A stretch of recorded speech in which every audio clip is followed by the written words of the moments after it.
Live from our campus studio near the base of Mission Peak, this is Ohlone Tri-City News, featuring stories about our neighbors in Fremont, Newark, and Union City. Good evening and welcome to Ohlone Tri-City News for Wednesday, May 10th. I'm Nick Beeler, and now the news. Today, MyCare Labs closed its Union City BART COVID-19 testing pop-up location from now until further notice. The good news is that the physical location at 5500 Stewart Avenue in Fremont will remain open and free mobile testing will remain available. For more information, head to mycarelabs.com. Ohlone held its annual Playwrights Festival last week, featuring 10 plays directed and performed by students. Here's Kevin with the story. Ohlone College's theater department hosted its annual Playwrights Festival last week. The show features 10 plays and musicals written for students. All the playwrights were written by different people, and they base it off each actors in the play. So we got interviewed, and they took that interview and incorporated what they saw in us, and they put it into a story, so they could relate us to some of the characters in a way. And then they send those interviews to the playwrights, and the playwrights have 5 weeks to write a play specifically for them. So the whole process is about getting plays that are specifically for the students here at Ohlone. It's run by students. We work together, we try to work together, we try to collaborate together. It's very fun because you're around people your age. So the Playwrights Festival, the Ohlone Playwrights Festival is part of a class called Student Repertory Theater. And what Student Repertory Theater is a class of all student actors, directors, designers, stage managers. And so it's all student run is the idea behind it. The festival gives students the opportunity to act in a role created for them. Yeah, so usually when you're doing a play, most plays are already written. Oftentimes they're already established, maybe they've been done in other places. And then there's a whole body of work that we call, new plays, new works.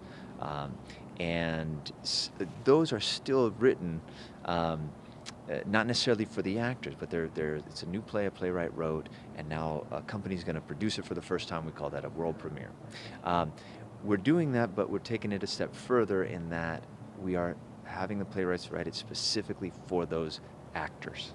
So they see the actors, they hear them, they're asked a bunch of questions, and then based off of that, they get inspired to write for them. Students in the repertory theater class spend time and work to get to performance day. Along the way, they make friends and new memories. I had to learn how to Healy, and then I was writing them during our dress rehearsal, and I slipped a little bit, which kind of brought me down, but we somehow managed to keep it going throughout the show, and everyone was just saying, "Oh, it's okay, you did great." Everyone was super positive about it, not to worry. Getting together with the gang, usually after class, and just go out to eat, get to know them, and get to know them better as a person and their goals in life, and it was cool. Yeah, it's cool. Experiences like the Playwrights Festival help students grow as more than just actors. So we have 10 different plays. One of them is a musical, and each one has its own unique storyline, theme to it, and a lot of it has to do with what the students are also getting the opportunity to work on, whether it's on the acting side or the technical side or the directing side and so on. And so for me, it's really just getting to see each one of those students have a moment for themselves that they really shine in. And so anytime I see that, that's what inspires me. I hope that parents are proud of their children who were performing in front of us. Some of them had stage fright, and I think they conquered that in front of their parents, which is pretty powerful. I suggest taking the class. Honestly, it's a really fun class. It's offered only in the spring. For more information on theater events and classes, you can visit www.ohlone.edu/theater-and-dance. This has been Kevin McDonald with Ohlone Tri-City News. If you live in Fremont and are interested in art, the Fremont Art Association is right up your alley. Here's Vivian with the story.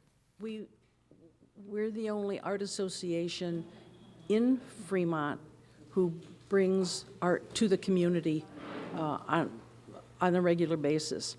And we have artist demos once a month, This is Mary Bobick, the president of the Fremont Art Association. She has been affiliated with them for 25 years. Fremont Art Association came into existence in 1959, and it wasn't always in Niles. We've been at this location in Niles for 11 years. We were at another location in Niles for about 30 years before that. So about total number of years in Niles, 40 years. In Fremont, since 1959. There are many events hosted by the association that are welcome to anyone who is interested in art. Recently, the association hosted the annual art show, where artists were able to submit their work online and have it judged by a juror. Okay, there are paintings, there's photography, there's glass, there's three-dimensional sculptures.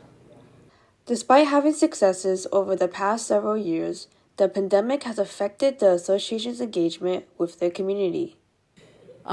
Because of the pandemic, we cut back everything. We didn't even have the gallery open for about 2 years, but we sold online. So we had some members volunteering their time to put up the online shop so that we could sell online and just pay our bills, because the rent it needed to be paid, and the electricity and everything. The association is continuing to look for more ways that can encourage members to stay involved and spread more awareness of the association as a whole. You know, it's very difficult. I know people have jobs, so it's hard to fit this into their schedule sometimes. But that's the main thing. We need new members. We need young members. A lot of our members are older, which we love having, but the young ones with their enthusiasm and energy is what we really need. This is an organization that I really enjoy being in, and I enjoy the people here. The creativity here is just incredible. People are so very creative and have fun with art, and it's something that I'm glad that we can continue doing. For more information on how you can become a member, visit FremontArtAssociation.org. From Niles, Fremont, this is Vivian Hong for Ohlone Tri-City News. The Union City Chamber of Commerce is hosting a Pacific Street and 8th Street cleanup this Saturday from 9 a.m. to 11 a.m. Volunteers will be meeting at the parking lot of Baystar at 1275 Atlantic Street. To register, contact admin at ucchamber.org. Ohlone is holding its art showcase for Asian American and Pacific Islander Heritage Month. More details after the break. You quit smoking and thought, that's that. But here's the thing about lung cancer. By the time you see the symptoms, it could be too late. But now, there's a new scan that can detect lung cancer early, when it's more curable. If you smoked, get scanned. Talk to your doctor or learn more at savedbythescan.org.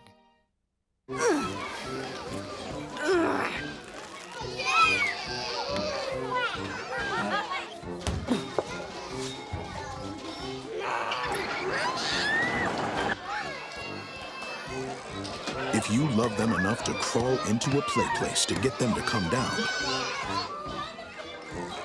then surely you'll check nhtsa.gov/the-right seat to make sure they're in the right car seat. Studio 11 will be showcasing artwork by local artists and community members of all ages, celebrating Asian American and Pacific Islander Heritage Month.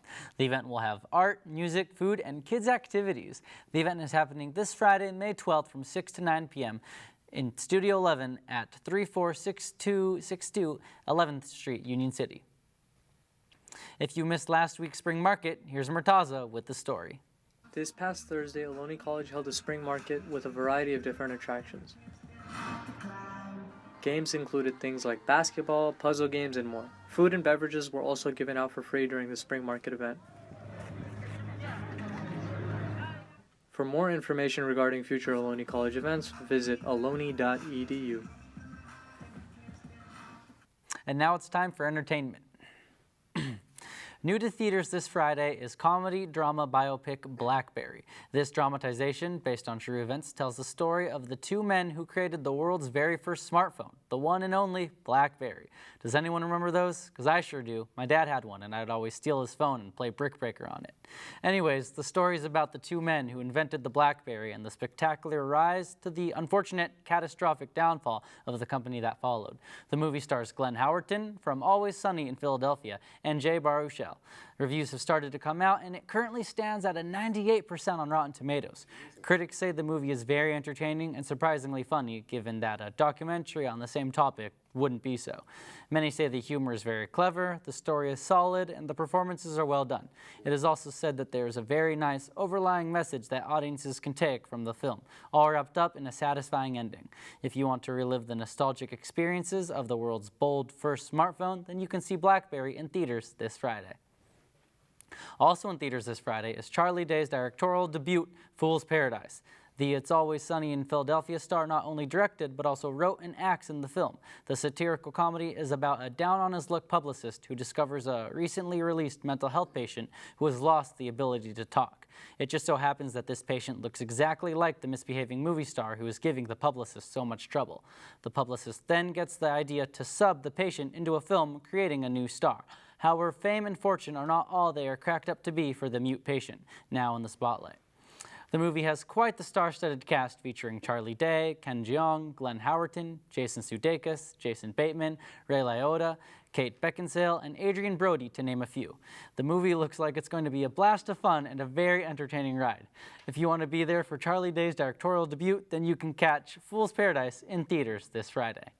And in the world of video games, coming out this Friday is the highly anticipated The Legend of Zelda: Tears of the Kingdom.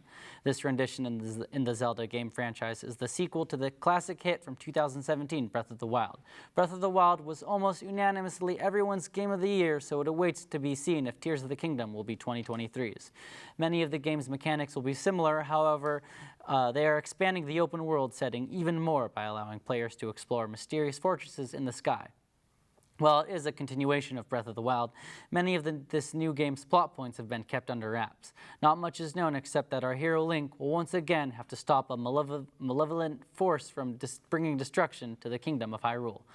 If you want to see where this brand new adventure takes Link, then you can play The Legend of Zelda: Tears of the Kingdom this Friday, available only on Nintendo Switch. And that's all for entertainment. Fremont Unified School District has 22 schools participating in Bike to School Day tomorrow. The Alameda County Safe Routes to School program leading the event provides free resources to support safe bike travel. Bike to School Day encourages students and families to use healthier modes of transportation and have fun. For more information, visit the Fremont Unified School District website at fremont.k12.ca.us. Don't go away! Ohlone is holding its student art exhibit to display art pieces for up-and-coming young talent and experienced veterans. For more on this after the break. You are loved. You are valued. You are resilient.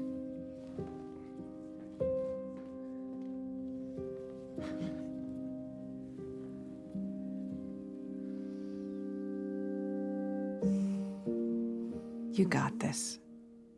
You're there for them. We're here for you. Find free care guides at aarp.org/caregiving.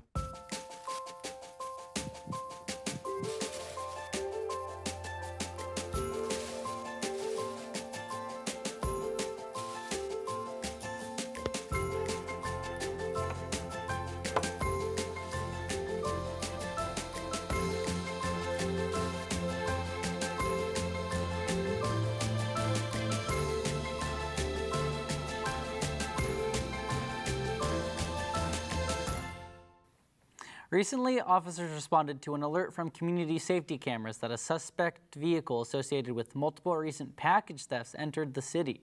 A 37-year-old male resident of Newark was ultimately arrested for multiple charges, including possession of stolen property, possession of burglary tools, probation violation, possession of a controlled substance, and outstanding warrant. The victims were contacted and their packages were luckily returned.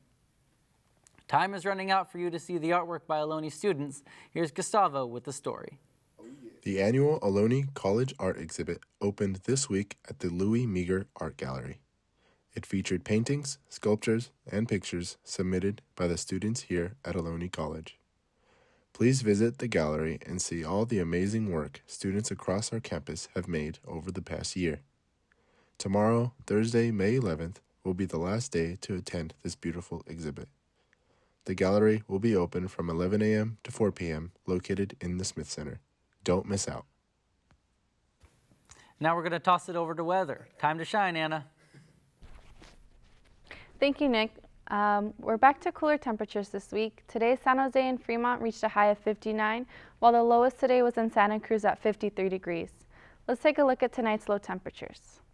Tonight, we will see a low 50s and high 40s throughout the Bay Area, and Morgan Hill at the lowest temperature with 46. The highest temperature tonight will be in San Francisco at 53 degrees. Let's take a look at tomorrow. Tomorrow, the high will be 72 in Morgan Hill, while the lowest will be in Santa Cruz at 56 degrees.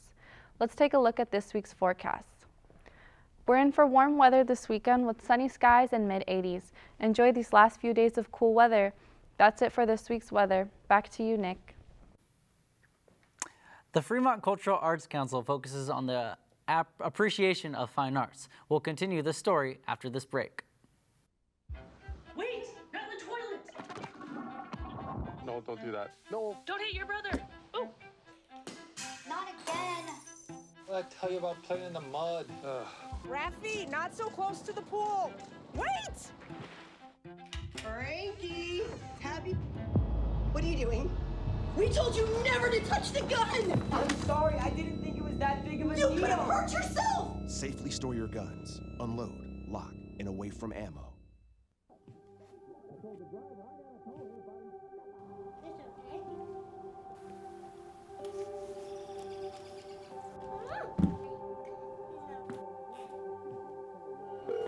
Look! 911, where's your emergency? Everyone's on their way. What happened? Your friend's not breathing.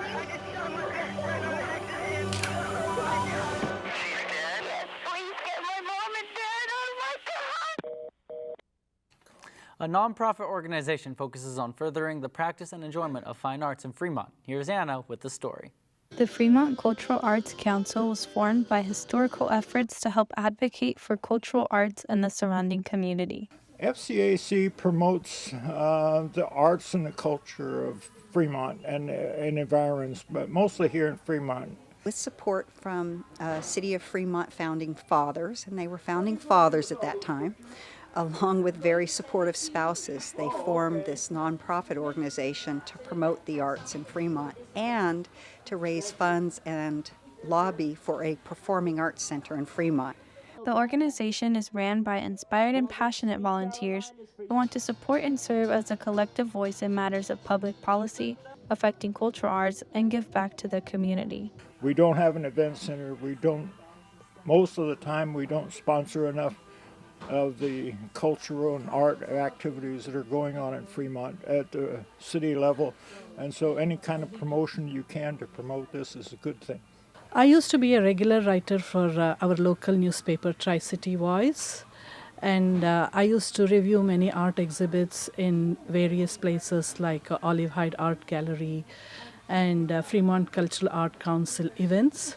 And over a period of time, I realized it was time to give back to the community, and FCAC provided me with a great platform to do that. Fremont Cultural Arts Council felt like a good place for me, a good home for me to join and just be involved in other aspects like today's writing contest and other things like photo contests that we have also once a year, and just be involved in the city and the Tri-City.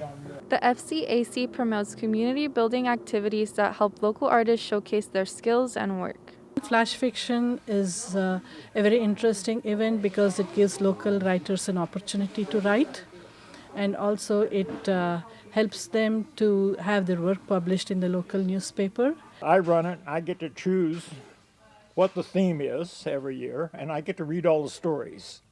And so then I have a lot of fun reading the stories. I also love the photo contest that we have, and our photos right now are recently, we had a contest and it's being exhibited at the Fremont Library. The Fremont Cultural Arts Council produces its own events and offers sponsorship and assistance to their local art organizations. We conduct various events. For example, we conduct arts and crafts in Shin Park, where local artists can come and display their artwork. They can sell their artwork. We work to cross-promote. We try to work as a networking, linking organization to link up artists who might have mutual reason to collaborate. We help a lot of other Fremont art organizations as well, and like the gallery, we get involved. We have interns now that for a few years, and they also help different art organizations in the area where they go out and help on their events, but they help on our events. And we have events like Las Posadas, which is held in front of the Mission San Jose Church, where all the communities come together to celebrate the 9 days of journey that Mary and Joseph took. The FCAC encourages community and civic efforts to help create performing art facilities and public art installations. We have no event center. We have no dedicated large area for art program other than Olive Hyde, which is a tiny place, only about half the size of half-price books. And so we are being strangled by our city and not having enough venues for the arts and culture in Fremont. I would definitely like more people to participate and take part in the events, so that, you know, it is an opportunity for them to display their artwork or their writing skills, just to take part in different community events. This all-volunteer organization helps promote the public image of Fremont as a balanced community, as it strives to provide benefits and opportunities for arts and culture in the community. It's a wonderful organization. It's a great opportunity to volunteer for a lot of cultural and artistic events. We're always looking for volunteers. In fact, we're registered through Handshake with Ohlone College as an employer for internships, and we would be very, very glad to partner with an Ohlone College student. I hope more people volunteer, more people come and sit on our board and take part in the community events, and also give back to our community. To become a volunteer or learn more about the Fremont Cultural Arts Council, visit their website by going to fremontculturalartscouncil.org. This is Anna Garcia for Ohlone Tri-City News. And that's all for Ohlone Tri-City News. Please join us next Wednesday starting at 8:30 p.m. live on Comcast Channel 28 and our IBM video channel. To see recordings of stories and past shows, visit OhloneTV.net. Have a great rest of your day, and always remember, go Warriors. I like that.